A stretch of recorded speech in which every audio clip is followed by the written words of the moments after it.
Pues en la escuela dominical estamos viendo lo que es el tema de los atributos morales de Dios.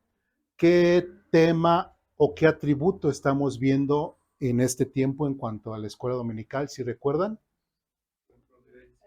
la providencia, ¿sí? La providencia de Dios. Algo así rápidamente, ¿qué fue lo que vimos la semana pasada? Algo de lo que recuerden. Dios no viola nuestra libertad, realmente Dios nos ha dado el regalo de la libertad. Podemos elegir prácticamente hacer y deshacer como nosotros queramos. Lógicamente vamos a vivir la consecuencia de nuestros actos, ¿sí? Veíamos ahí un pasaje en el caso de en Génesis, ¿verdad? ¿Qué pasaba con Adán y Eva? Dios le dijo a Adán, tú puedes comer de todo el huerto, ¿de qué forma? Libremente. Entonces, desde ahí vemos que Dios realmente ha dado esa completa libertad al ser humano para poder decidir su vida como quiera. ¿Me explico? Bueno, qué más vimos? Solamente para recordar. Veíamos, bueno, con otras clases, solamente para nuestras visitas, para meterlas un poquito en contexto, estamos viendo parte de la providencia de Dios, no es quitarnos esa mente de que ya está marcado un destino, ¿verdad? Ya está marcado un destino, no estamos sometidos bajo la suerte, ¿sí?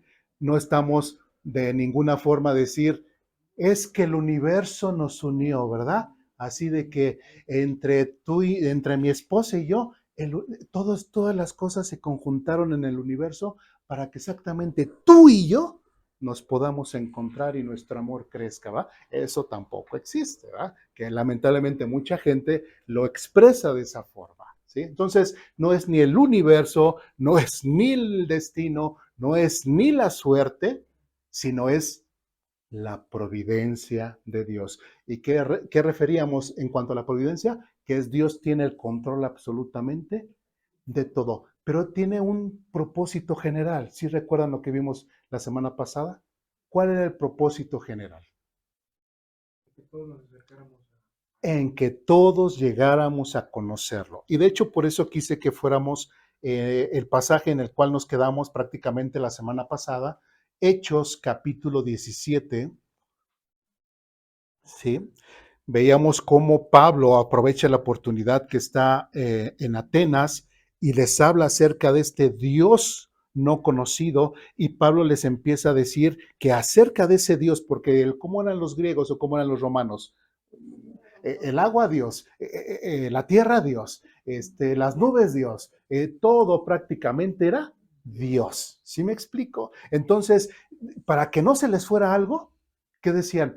Pues hay que hacerle un altar o algo al Dios no conocido, al Dios que no conocemos. ¿Qué tal si ese es el verdadero Dios y nos va mal por no adorar a ese Dios no conocido? ¿Sí me explico? Entonces, Pablo aprovecha esa situación para poderles decir que ese Dios conocido se refiere al Dios creador, al Dios de la Biblia, al Dios que ha mandado a su Hijo Jesús para morir por ellos. Ahora, a partir del versículo 27 dice, su propósito era que las naciones buscaran a Dios y quizás acercándose a tientas lo encontraran, aunque Él no está lejos de ninguno de nosotros. Toda persona que nace, toda persona que llega a tener la vida, la existencia, puede tener acceso a Dios o Dios se le muestra para que lo llegue a conocer. Sí. Nadie absolutamente en la historia, nadie puede decir, ay, es que a mí nadie me dijo, ¿sí? O aquel negrito que allá está en Timbuktu, o aquel que está ahí en el Amazonas, ay, es que a mí nadie me dijo, es que como alguien me pudo haber dicho que la salvación era a través de Jesucristo, o que realmente existiera un Dios. Recordemos que Dios no es injusto y a todos les va a dar la oportunidad de poder reconocer y saber, por lo menos, que hay un Dios y que existe. Entonces, absolutamente nadie en el mundo puede reclamarle a Dios de que yo no me enteré de que tú existías. ¿Me explico? Porque siempre, como dice aquí, lo encontrarán aunque Él no está lejos de ninguno de nosotros. Y después está la expresión del versículo 28, pues en Él vivimos, nos movemos y existimos. En otras palabras, o sea, es cuando el ser humano puede voltear y ver al cielo y decir, o sea, todo eso toda esa magnificencia del universo, del cielo, no es para decir, ay, todo fue obra de la casualidad, el desarrollo de la evolución, pasaron millones y millones de años y de repente, ¡pum!, aparecimos nosotros. Se necesita más fe para creer eso que realmente que el que Dios haya creado todo y que sea la causa absolutamente de todo, ¿sí? Dice Romanos, ahí Romanos capítulo 1, por 18, 20 en adelante, dice, porque las cosas invisibles de Dios se hacen presente por las cosas creadas. Dice, de modo que nadie tiene excusa. Nadie puede decir, Dios no existe. Nadie puede decir, ay, ¿a poco esto fue hecho nada más así porque si no? Todo tiene un diseño, todo tiene un plan, ¿sí? Por eso es de que dice, pues en Él vivimos, nos movemos y existimos. Nuestro respirar es gracias a Él, el que veamos es gracias a Él, el que un día en la mañana nos levantemos en nuestros dos pies y nos podamos ver es gracias a Él, ¿sí? Entonces, no podemos decir que, o hasta en esas cosas mínimas o pequeñas o que muchas veces minimizamos, hasta en lo más mínimo, Dios está obrando. Como dice ahí, pues en Él vivimos, nos movemos y existimos. ¿Se dan cuenta? ¿Sí? Después dice, como dijeron algunos de sus propios poetas, citando lo que son griegos o filósofos dentro de los romanos, dice, nosotros somos su descendencia. ¿Y cómo es esto cierto? Y como es esto cierto, no debemos pensar en Dios como un ídolo diseñado por artesanos y hecho de oro, plata o piedra. A Dios no se le puede encerrar en un cuadrito, en una crucecita, en una imagen, ni de barro, ni de hierro, ni de madera, ni absolutamente nada. ¿Se dan cuenta? No podemos encasillar a Dios o no lo podemos encerrar en una figura, porque lo mismo dice aquí, y como es cierto esto, no debemos pensar en Dios como un ídolo diseñado por artesanos y hecho de oro, plata o piedra. Y versículo 30 dice, en la antigüedad, Dios pasó por alto la ignorancia de la gente acerca de estas cosas, pero ahora Él manda que todo el mundo en todas partes se arrepienta de sus pecados y vuelva a Él. Entonces, prácticamente todo lo que existe, todo lo que está a nuestro alrededor, todas las cosas que nos lleguen a suceder, todas las cosas que se lleguen a mover, ¿con cuál es el propósito de Dios? De que vengamos a conocerlo, ¿sí? Y versículo 31 dice, pues Él ha fijado un día para juzgar al mundo con justicia por el hombre que Él ha designado y les demostró a todos quién es ese hombre a levantarlo de los muertos. ¿Y a quién nos estaremos refiriendo? Al Señor Jesucristo. ¿Se dan cuenta? Entonces, ¿cuál es el propósito general y principal de Dios en nuestra vida? Sí, porque mucha gente dice, bueno, Señor, por favor, dime exactamente cuál es el propósito que tienes para mi vida, a mí. No veas a nadie más, veme a mí, ¿verdad? Se ponen así orgullosos y altivos. A mí, dime a mí, ¿sí? Que me conozcas y creas en Jesucristo. No, no, no, Señor, no, no me estoy refiriendo a eso. O sea, dime, ¿me voy a casar con ella o con ella? ¿Me voy a casar con él o con él? ¿Qué carrera voy a estudiar? ¿Medicina o arqueología? Dime, Señor, qué es lo que quieres tú en mi vida? Lo que tú quieras, lo que tú quieras. El principal propósito que tengo para tu vida es que me conozcas y vengas a la salvación. ¿Sí? Porque va a haber un día en el cual he fijado para juzgar al mundo con justicia por el hombre de quien he designado y bueno, y Dios nos ha mostrado quién es ese, Jesucristo. ¿Se dan cuenta? ¿Sí? Vamos más adelante. Ahora sí, vamos a nuestra página porque ahí tenemos más detalles. ¿Sí? Dudas, preguntas, comentarios, reclamaciones, alguna raíz de amargura. ¿Hasta aquí? ¿Todo bien? Bien. Dice, este versículo nos revela algo profundo. Dios no dirige la historia simplemente por orden o control, sino con un propósito relacional. Todo lo que sostiene, mueve y permite tiene como fin último que el ser humano lo busque, lo reconozca y entre en comunión con él. Cuando vimos el atributo moral de Dios en cuanto a la fidelidad, ¿qué veíamos? Que tenemos que tener completamente seguridad de que con base a la fidelidad de Dios, Dios siempre sostiene su palabra y asegura que siempre va a estar con nosotros, tratando de qué? Que tengamos una relación con Él. ¿Sí lo recuerdan? ¿Sí? Bueno, entonces dice, ahí seguimos con nuestra página. Toda la historia humana, con sus luces y sombras, está siendo dirigida hacia ese fin. Las escrituras, los movimientos, las culturas, perdón, los movimientos, las oportunidades, incluso los tiempos en que cada uno nace, no son casualidad. Cada cosa forma parte del escenario donde Dios se deja encontrar.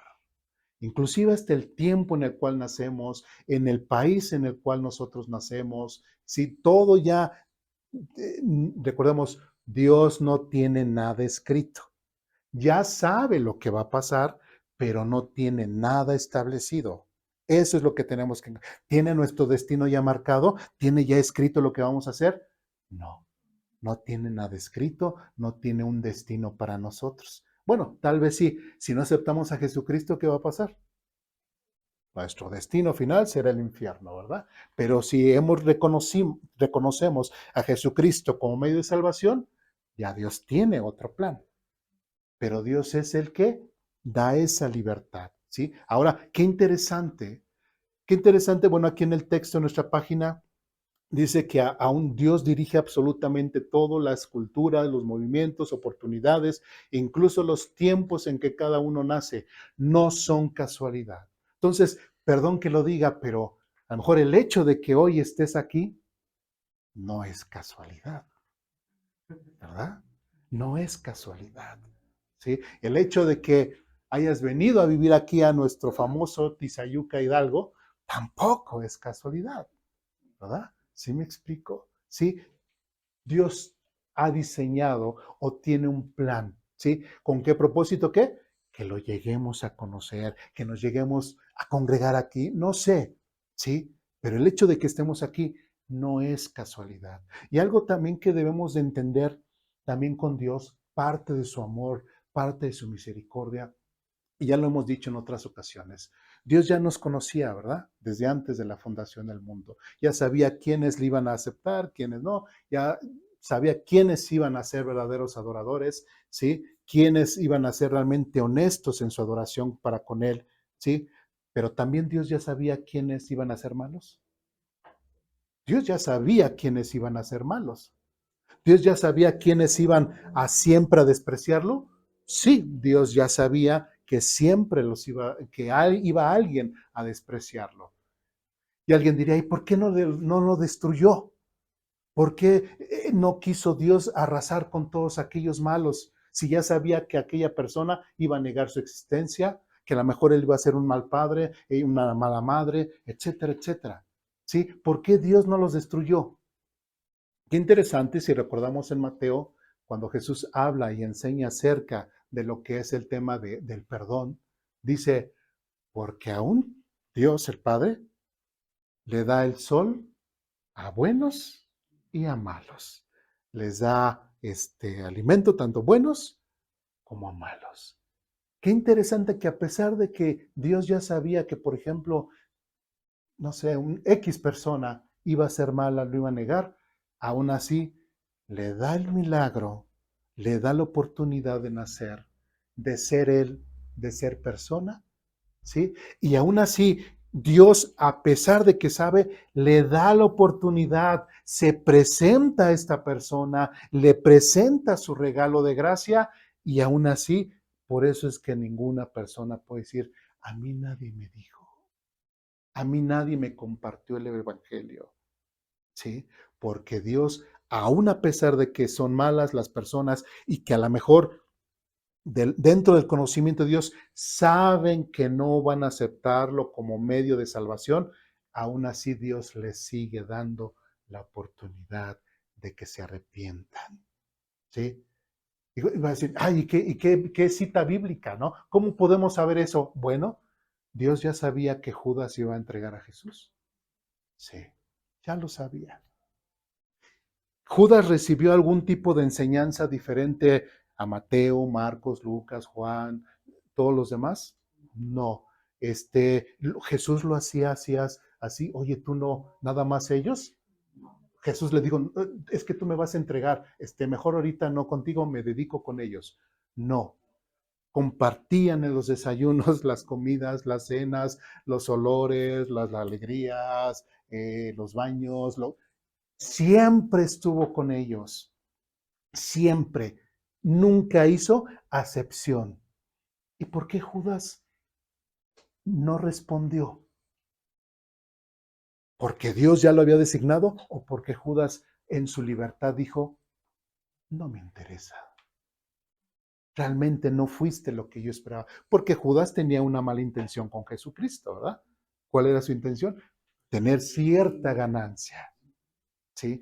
Pero Jesucristo aún así sabía cómo era Judas, le negó el mensaje de salvación. No, en lo absoluto, ¿sí? Entonces, eso es interesante. Nadie absolutamente se puede como que decir muy machito y decirle, es que tú Dios nunca me compartiste tu palabra, nunca me mandaste a alguien para que me compartiera tu mensaje.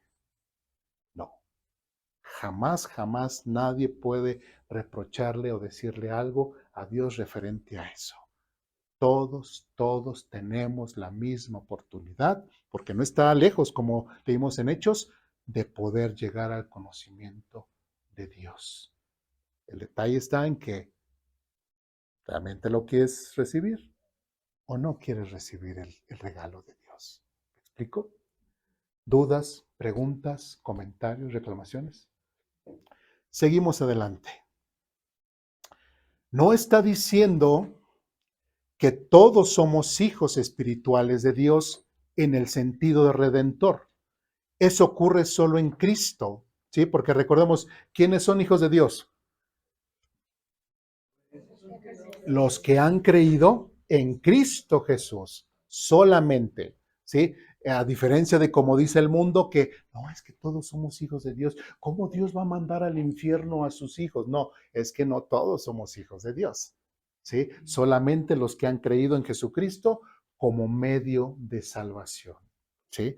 Bueno, y después, dice, sino que toda criatura depende de Él y está llamada a reconocerlo como su creador y fuente de vida. Vamos a ver un ejemplo muy bonito. Vamos al libro de Jonás. Si recordamos quién es Jonás, ¿sí?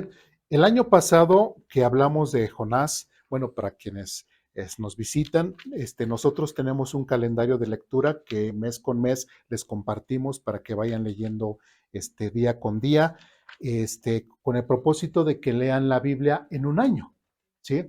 Entonces, conforme a nuestra lectura, nosotros vamos predicando en en el siguiente domingo y entonces prácticamente cada año estamos dándole una vuelta o una lectura a la Biblia, pero también en cuanto a las predicaciones, ¿sí? Si encuentran Jonás o en sus Biblias no viene Jonás. Digo, algunos tal vez no lo podrían encontrar, ¿verdad? ¿Sí? Bueno, ¿qué veíamos el año pasado? ¿Qué recordamos acerca de un poco del contexto de Jonás?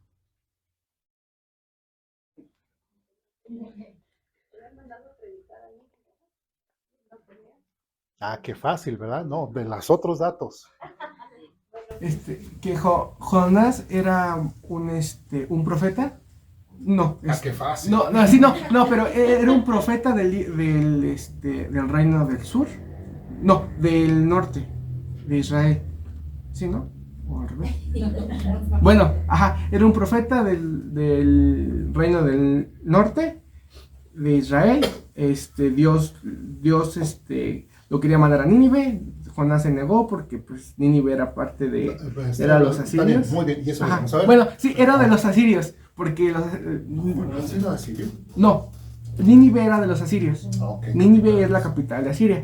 Y Jonás no quería ir a Nínive porque era parte Ya, de ahorita eso lo vamos a ver. Eso lo vamos a ver. Muy bien. Más o menos en qué momento de la historia vemos a Jonás. ¿Cuándo surge Jonás? Esos son los datos que me interesan. Porque el otro bien fácil, ¿verdad? Primero fue Elías, después Eliseo y después surge Jonás, ¿sí? Entonces, para que podamos entender ese contexto, en ese tiempo, en el tiempo de Jonás, ¿cómo estaba la situación en Israel?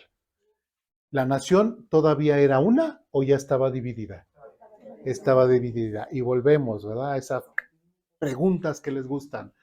¿Cómo se llama Reino del Norte? Israel. Israel, capital. Samaria. Samaria, muy bien. ¿Qué está haciendo, hermana? Ah, ok. Reino del Sur, Judá. Judá, capital, Jerusalén. Jerusalén. Muy bien, muy bien. Hasta ahí ya no los voy a perturbar mucho. Bueno, Jonás capítulo 1 del versículo 4, vemos en parte lo que decía Ur. Dice, Dios manda a Jonás y lo manda a Nínive a que predique o que les dé un mensaje de que van a ser destruidos, ¿no? Pero Jonás, ¿qué fue lo que dijo? Ok, Nínive está para allá. Pero dice, pero como que yo siento que es por acá. Y se va para acá. ¿Sí? Entonces Dios pasa unas cosas y lo regresa y bueno, ya de plano ya regresa en dirección a Nínive. Pero qué interesante. Bueno, Jonás toma un barco en dirección contraria a Nínive y en el versículo 4 dice, ahora bien, el Señor mandó, ¿quién mandó? El Señor Dios mandó un poderoso viento sobre el mar, el cual desató una violenta tempestad que amenazaba con destrozar el barco. Temiendo por sus vidas, los desesperados marineros, pedían ayuda a sus dioses y lanzaban la carga por la borda para aligerar el barco. Todo esto sucedía mientras Jonás dormía profundamente en la bodega del barco. Así que el capitán bajó a buscarlo. ¿Cómo puedes dormir en medio de esta situación?, le gritó. Levántate y ora a tu Dios. Quizás nos preste atención y nos perdone la vida. Esto nos da a entender que cada quien oraba pues, por su Dios, ahora sí que hasta el Dios no conocido, ¿verdad? Así lo oraban. Bueno, versículo 7. Entonces la tripulación echó suertes para ver quién había ofendido a los dioses y causado tan terrible tempestad. Veíamos que ¿quién mandó este poderoso viento? El Señor. Bueno, después dice otra vez, cuando lo hicieron, después de que hicieron suertes, la suerte señaló a Jonás como el culpable. Pregunto, ¿quién habrá movido los dados para que le cayera la suerte a Jonás? Dios. ¿Sí se dan cuenta cómo Dios va moviendo, la providencia de Dios, cómo va moviendo esas cosas para que vaya todo conforme a un plan? ¿Sí? Después dice, la suerte señaló sobre Jonás como el culpable, así que los marineros le reclamaron, ¿por qué nos has venido? Etcétera, etcétera, etcétera. Versículo 10, los marineros se aterraron al escuchar esto porque Jonás ya les había contado que huía del Señor, pues los espantó más, ¿verdad? Versículo 12, échenme al mar, ya, ahí el sacrificado, ¿verdad? El de, ay, yo los voy a salvar, échenme al mar y que no sé qué. El sufrido, ¿no? De la familia. Échenme al mar, contestó Jonás, y volverá la calma. Yo sé que soy el único culpable de esta terrible tormenta. Versículo 13. Sin embargo, los marineros, remaron con más fuerza para llevar el barco a tierra, pero la tempestad era tan violenta que no lograron. que no lo lograron. Entonces clamaron al Señor, Dios de Jonás, oh Señor, te rogamos, no nos dejes morir por el pecado de este hombre y no nos hagas responsables de su muerte. Oh Señor, has enviado esta tormenta sobre él y solo tú sabes por qué. Entonces los marineros tomaron al buen Jonás y lo lanzaron al mar embravecido, y al instante se detuvo la tempestad. Y la conclusión es lo hermoso y de lo que hemos estado hablando. Los marineros quedaron asombrados por el gran poder del Señor. Le ofrecieron un sacrificio y prometieron servirle. ¿Cuál fue el resultado de los marineros? Lo reconocieron. Dios aprovechó esa situación o movió la situación, inclusive no solamente para disciplinar o corregir la situación de Jonás, sino también para que él pudiese mostrar su poder, su magnificencia como Dios a quienes, a esos marineros. Alguno de esos marineros puede decir, es que a mí no me dijeron de Dios, es que yo no sabía que existía realmente un Dios que hace milagros. No, ellos todos como testigos pueden decir, realmente Dios, el Dios de Jonás, decían, el Dios de Jonás, el Dios hebreo, el Dios judío, es realmente el Dios. ¿Sí me explico? Dios puede mover las piezas para que las personas lleguen a conocerlo. De ahí nos saltamos al capítulo 3, versículo 8. También ya llega Jonás a regañadientes a Nínive, empieza a expresar que ya va a ser destruidos y sabemos que inclusive Jonás no tenía una muy buena intención. Realmente él quería que Nínive fuera destruida o que Dios la salvara. No, que fuera destruida completamente, ¿no? Entonces, ¿pero qué pasó? Fíjense, Dios ya había determinado destruir a Nínive. Ya lo había determinado, ¿sí? Pero dice, tanto el pueblo, capítulo 3, versículo 8, tanto el pueblo como los animales tienen que vestirse de luto y toda persona debe orar intensamente a Dios. Apártense de sus malos caminos y abandonar toda su violencia. ¿Quién sabe? Puede ser que todavía Dios cambie de parecer, contenga su ira feroz y no nos destruya.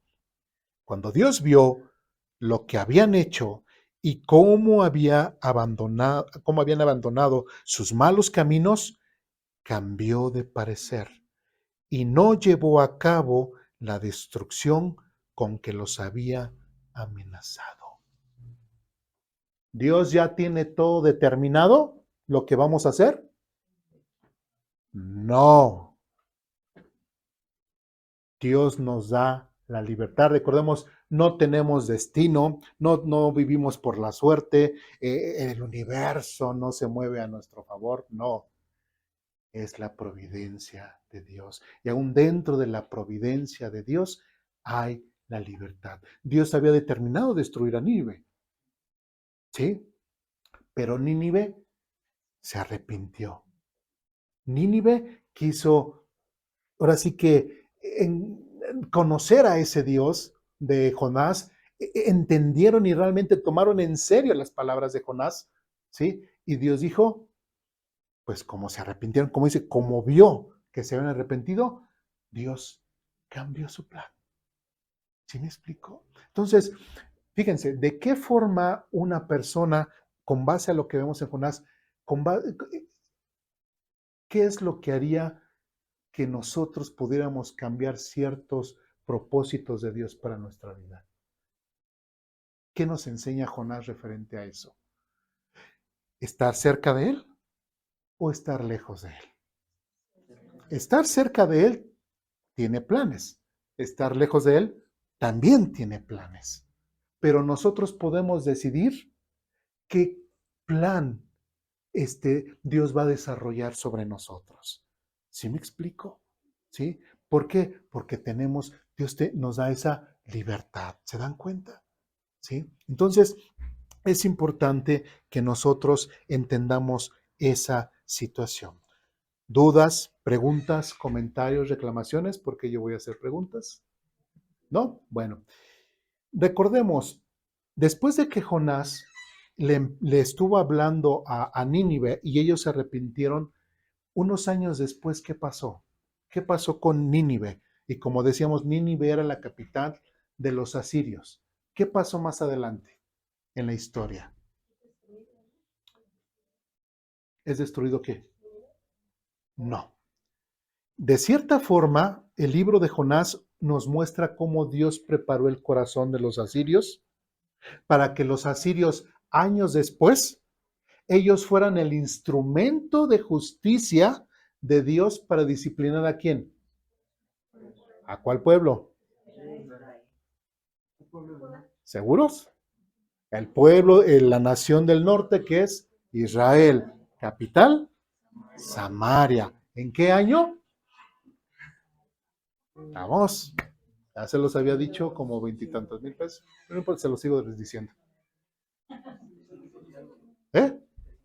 722 antes de Cristo, los asirios conquistaron al reino del norte. ¿Sí? Muy bien. Entonces, si se encuentra, o sea, igual, ¿cómo es que Dios interviene y usa a los asirios para conquistar a su pueblo, a los que desobedecieron, por decirlo así, a las 10 tribus del norte? Si se dan cuenta otra vez, cómo Dios va diseñando, va preparando todo conforme a sus planes. ¿Se dan cuenta? ¿Sí? Y eso es parte de la providencia de Dios. Muy bien, seguimos en nuestra página. Entonces, el propósito mayor de Dios dentro de su providencia no es que simplemente las cosas salgan bien o que cada uno cumpla un plan individual separado de los demás, sino que la humanidad entera llegue a conocerlo y honrarlo como el único Dios verdadero. Y esta es una realidad. Hay muchas personas que se enfocan y dicen, es que casi yo tengo un Dios exclusivo y Él directamente tiene un plan especial para mí. Sí, tiene un plan diseñado para mí. Puede ser cierto, en algunos casos vemos en el caso de algunos profetas escritores, pero ya después como que ya es un poquito complicado. Todo va a ser dependiendo de la forma en cómo uno vaya viviendo y las consecuencias de nuestras malas decisiones. ¿Sí me explico? Pero sí, realmente hay gente que se siente, ahora en estos últimos meses, que se dio este boom de, ya va a venir el Señor, ¿verdad? El rapto va a ser el día del 25 al 26 de septiembre y que no sé qué. Y ya después dicen, no, perdón, es que me confundí, yo había pensado que el Señor me dijo, etcétera, etcétera. ¿Sí me explico? ¿Sí? No sé si un día les comenté en una escuela de música que iba a dar clases, pero en una escuela de música cristiana.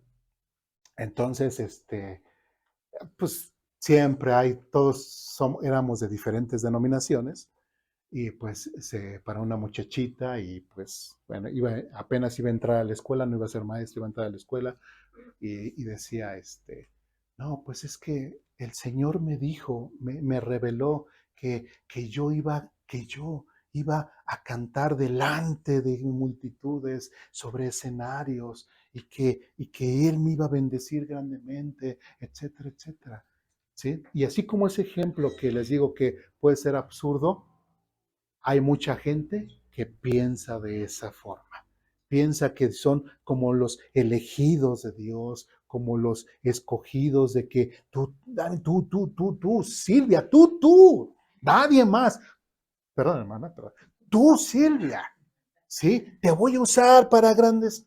¿Sí me explico? Entonces, esas son las cosas que igual con cierta humildad tenemos que decir, el principal plan que Dios ya ha tenido para mí fue la salvación. Y es suficiente. Todas las demás bendiciones que Dios me puede dar se van a basar con base a mi obediencia o mi desobediencia para con Dios. ¿Sí me explico? ¿Sí? Pero de que tenga así pues Aparte, así en especial, aparte de Jesucristo, como que nadie más es digno de que podamos ser así. Es que Dios tiene así un tú, no, ¿sí? Dudas, preguntas, comentarios, reclamaciones, alguna raíz de amargura porque sí pensaban que eran los elegidos de Dios. Bueno, sí, ¿no? Bueno, pues vamos a seguir adelante. De ahí vamos al libro de Jeremías, capítulo 9.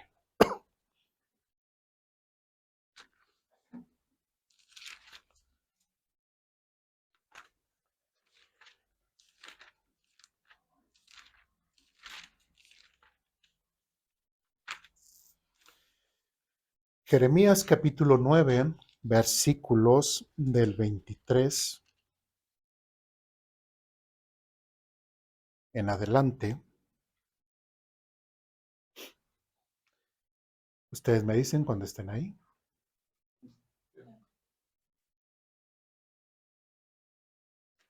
Jeremías 9, del 23 en adelante dice lo siguiente.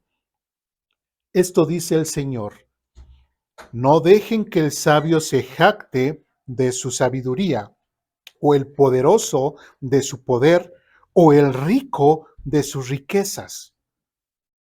Pero los que desean jactarse, que lo hagan solamente en esto.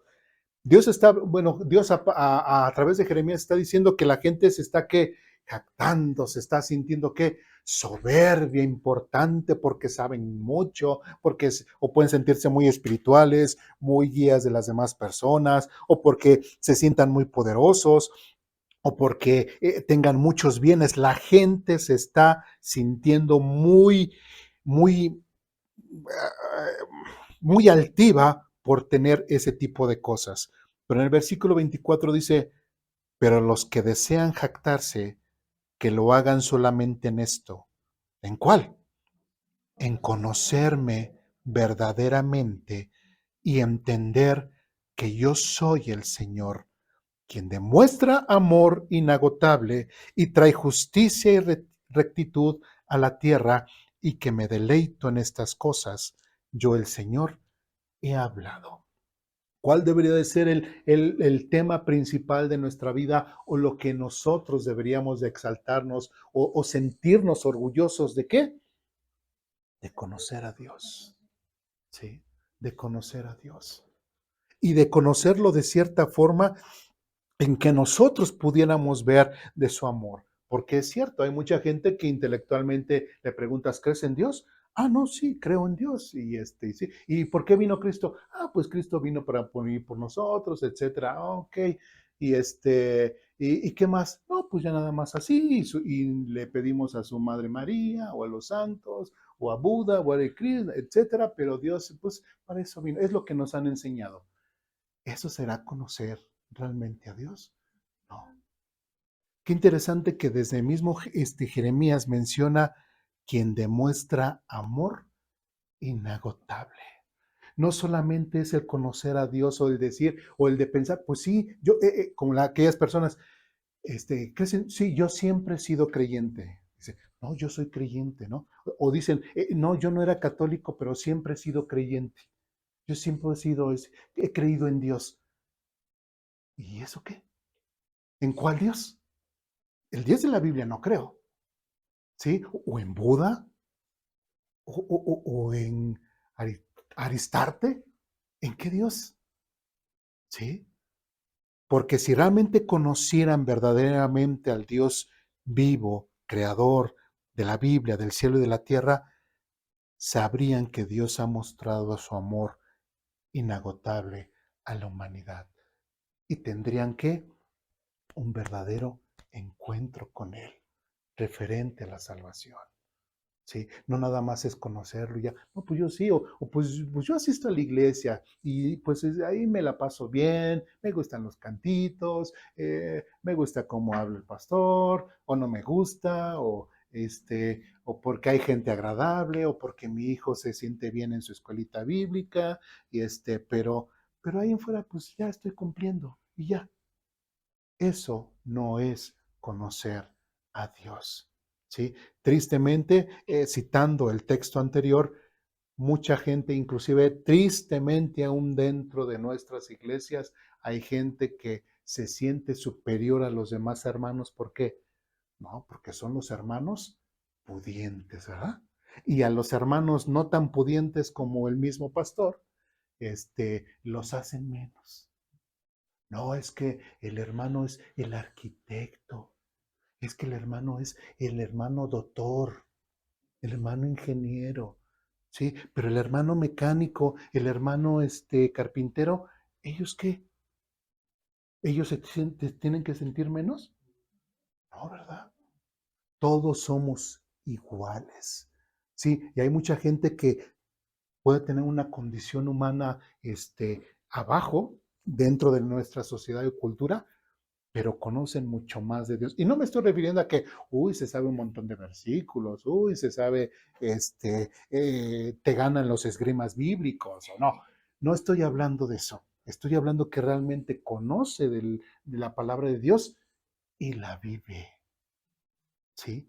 Eso es lo importante. Y puede ser que el hermano doctor o el hermano ingeniero o el hermano se sientan muy rembombantes, de mucha pompa y llegan a las iglesias y decir, hermano pastor, pues mire, yo estoy dando tanto y pues casi estoy pagando mi tarjeta VIP, ¿verdad? Como ustedes, ¿verdad? Que están aquí en la zona VIP, así como estoy pagando y yo requiero, ¿qué?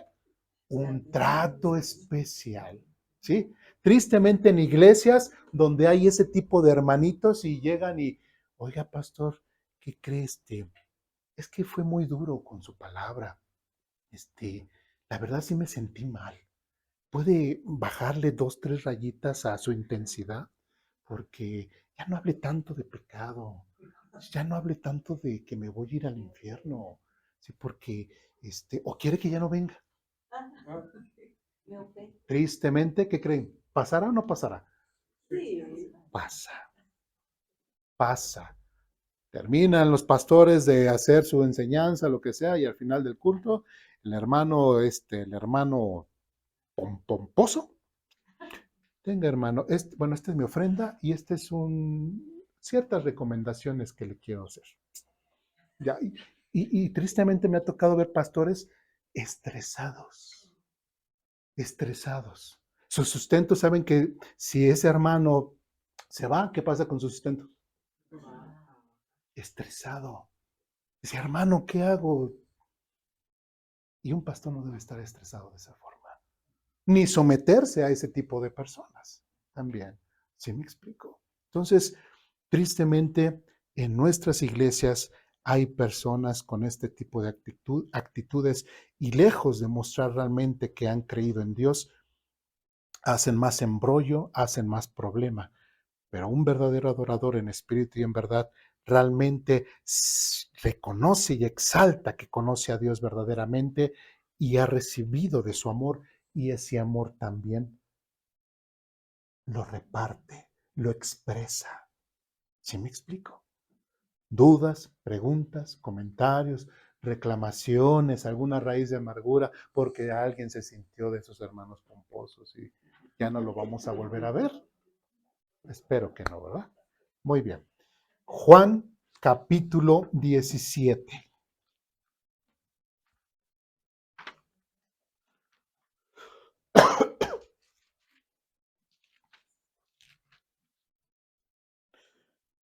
El Evangelio de Juan capítulo 17, del versículo 1 en adelante, ya estamos ahí, dice, después de decir todas esas cosas, Jesús miró al cielo y dijo, Padre, ha llegado la hora, glorifica a tu Hijo para que Él a su vez te dé la gloria a ti, pues le has dado a tu Hijo autoridad sobre todo ser humano. Él da vida eterna a cada uno de los que tú le has dado. Y la manera de tener vida eterna es conocerte a ti, el único Dios verdadero, y a Jesucristo, a quien tú enviaste a la tierra. Yo te di la gloria aquí en la tierra al terminar la obra que me encargaste. Ahora, Padre, llévame a la gloria que compartíamos antes de que comenzara el mundo. Te he dado a conocer a los que me diste de este mundo. Siempre fueron tuyos. Tú me los diste y ellos han obedecido tu palabra. Y ahora saben que todo lo que hago es un regalo que proviene de ti, porque les he transmitido el mensaje que me diste. Ellos aceptaron el mensaje y saben que proviene de ti y han creído que tú me enviaste. ¿Cuál era el propósito de que viniera Jesús? ¿Tenía un propósito singular Jesús? Tal vez sí, el morir por nosotros, pero en beneficio ¿a qué? Para que todo el mundo pudiera venir al conocimiento de Dios y del medio de salvación. ¿Quién iba a ser? Jesucristo. ¿Sí? ¿Se dan cuenta? Todo está alineado, todo tiene que ver con el conocimiento de Dios. Todas las cosas o todo lo que Dios puede mover va a ser con el propósito de que nos acerquemos a Él. ¿Sí? Imagínense un día en la mañana, Señor, es domingo, y tú sabes cómo me siento, ¿no? Y hay una fuerza que no me deja levantar, llamada cobija y colchón. ¿Hoy debo de levantarme para ir al culto? Tú dime, Señor, ¿sí o no? ¿Qué contestaría el Señor? Levántate y anda, ¿verdad? Casi levántate y anda y no peques más, diría, ¿eh? Y no peques más. ¿Sí? Señor, y perdón, ¿eh? O no sé si decir perdón. ¿Debo de llegar a las 11? ¿Debo de llegar a las 11? ¿O llegar a la predicación a las, ¿cómo a qué hora más o menos? A la 1. A la 1. A las 11. ¿Sí? ¿Por qué? Porque el propósito de Dios es para que nosotros, ¿qué? Le conozcamos. Si no llegamos a las 11, ¿qué puede pasar? Pues nos estamos perdiendo de cosas. ¿Sí? De seguir conociendo y madurando y conocer a nuestro Dios. ¿Sí me explico? ¿Sí? Todo propósito de Dios va a ser con la única constante de que lo lleguemos a conocer y sigamos conociéndole y sigamos creciendo en él. Nunca jamás va a ser el propósito de que hagamos otra cosa menos no conocerle. Señor, es que hoy juega el América, ¿sí? Contra el Cruz Azul, o sea, un clásico, o las Chivas. Señor, dime, ¿sí? O dame la seguridad de que va a ganar mi equipo y voy a la iglesia, porque si no me vas a tener en un hilo, ¿no? Casi, casi. No, tenemos que ser maduros en esa situación y saber qué es lo más importante, ¿sí? ¿Qué es más lo más importante? Y muchas veces ha pasado eso y hasta dicen, Dios, mi equipo, mejor hubiera ido a la iglesia. Para eso, ahora sí que para eso no fui a la iglesia, para eso me quedé, para ver perder a mi equipo, mejor hubiera. Pues sí, pues la verdad sí. ¿Sí? Bien. ¿Dudas, preguntas, comentarios, reclamaciones, alguna raíz de amargura? ¿No? Bien. Y continuamos con nuestra página, dice lo siguiente. Dios en su providencia ordena los tiempos, los lugares y las circunstancias para que cada persona tenga la oportunidad de volverse a Él. No obliga, pero sí llama. No fuerza la voluntad, pero sí rodea la vida de señales, oportunidades y momentos donde su voz puede ser oída. ¿Con qué propósito? Ya lo dijimos, para conocerlo a Él. Incluso las pruebas o los aparentes desvíos pueden ser instrumentos providenciales para llevarnos a buscarlo. Muchas veces las pérdidas, los cambios de rumbo o las crisis son parte de ese llamado silencioso que nos empuja a mirar hacia arriba. Así que podríamos decirlo así, el plan general de Dios, el propósito detrás de toda su providencia es que lo conozcamos y le demos gloria. Los planes individuales, los caminos personales, los éxitos o fracasos son parte de ese plan mayor. Dios puede dirigir nuestra vida de formas distintas, pero todo tiene un fin común, que nuestra historia se conecte a la suya. ¿Sí me explico? Siempre el propósito es de que Dios, que nosotros lo lleguemos a conocer y lo sigamos conociendo. Él sostiene el universo no solo por poder, sino por amor. Y ese amor busca que cada corazón lo reconozca, no porque no pudiera obligarnos, sino porque el conocimiento verdadero de Dios solo puede surgir de una respuesta libre y consciente a su gracia. Y recordemos, porque Dios busca a verdaderos adoradores que le adoren en espíritu y en verdad. Dios quiere robots, Dios quiere autómatas, Dios quiere gente religiosa, ¿sí? Levante la mano, ¿quién es de la religión cristiana? Ah, vaya, se la sabe. Nadie que realmente ha creído en Jesucristo como medio de salvación puede considerar que al venir a aposento alto a una iglesia realmente bíblica, se ha pasado a la religión cristiana como si se cambiara de calcetines. ¿Sí? No pasó del catolicismo al cristianismo, no pasó de ser testigo de Jehová al cristianismo, no pasó de ser adventista al cristianismo, no pasó de ser musulmán al cristianismo, no, porque ha pasado de muerte a vida.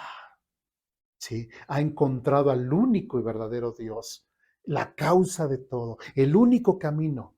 No necesitamos ser religiosos. Ya hemos visto con otros temas con anterioridad, el ser religioso es lo más fácil. Vengo con mi carita de Dios te bendiga, hermano, que de siempre decir amén, puedo engañar al pastor, puedo engañar a los hermanos, pero a Dios no lo voy a engañar. A mí también me puedo engañar, ¿sí? Que vengo con que realmente vengo a adorar a Dios, pero, ay, mira, ya viste que esa hermana cómo viene vestida.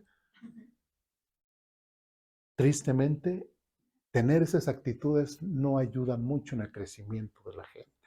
¿Sí me explico? ¿Sí? Ser religioso, tener una vida farisaica, el solamente venir a la iglesia porque, pues es que tenemos que ir. Casi, casi como antes, ¿no? Y que aún se daban las misas en latín y que decía la gente, pues ya vine a escuchar misa. ¿Entendía? No, ni una palabra, no entendía nada. ¿Sí? Pues esperemos que la gente que venga a aposento alto o a una iglesia bíblica no diga, pues ya vine a escuchar al hermano Eduardo y todo, tuvo rico el sueñito, ¿ah? Tuvo rico el sueñito, pero ya vine, ya cumplí, ya di mi ofrenda, ya le dije amén a las hermanas, estuve platicando con los hermanos, conviviendo, me tomé el cafecito y ya bebí, ya tomé y ya me fui. Y ya, de una forma religiosa. Y eso es lo que no quiere el Señor en nuestras vidas. ¿Sí? No, sino que realmente seamos verdaderos adoradores en espíritu y en verdad. Seguimos en nuestra página. Dice, nuestra libertad se da dentro de los límites de su soberanía. Podemos elegir, pero no podemos alterar los fundamentos del universo ni frustrar sus propósitos eternos. Por eso, incluso nuestras decisiones más pequeñas tienen sentido solo cuando se entiende bajo su mirada. En este equilibrio, entre la soberanía de Dios y la libertad del hombre, encontramos una verdad que invita a la humanidad, a la humildad, perdón, y a la confianza. Humildad porque no somos dioses de nuestro destino. Confianza porque no somos juguetes del azar. Dios no nos concede libertad, pero una libertad sostenida por su amor. Y esta mano, aunque invisible, muchas veces nunca deja de obrar en favor de sus planes. Así, la providencia no nos hace pasivos, sino responsables. No nos quita la libertad, sino que la coloca en el marco del amor y la sabiduría de Dios. Él permite que elijamos, pero dirige la historia de modo que al final su voluntad prevalezca y su gloria sea manifestada. ¿Sí? Y bueno, este tema todavía no lo terminamos. Vamos a seguir hablando la próxima semana acerca de la providencia y de Dios, así que lo invitamos la próxima semana. Dudas, preguntas, comentarios, reclamaciones, alguna raíz de amargura? No. Bien, pues vamos a orar para terminar.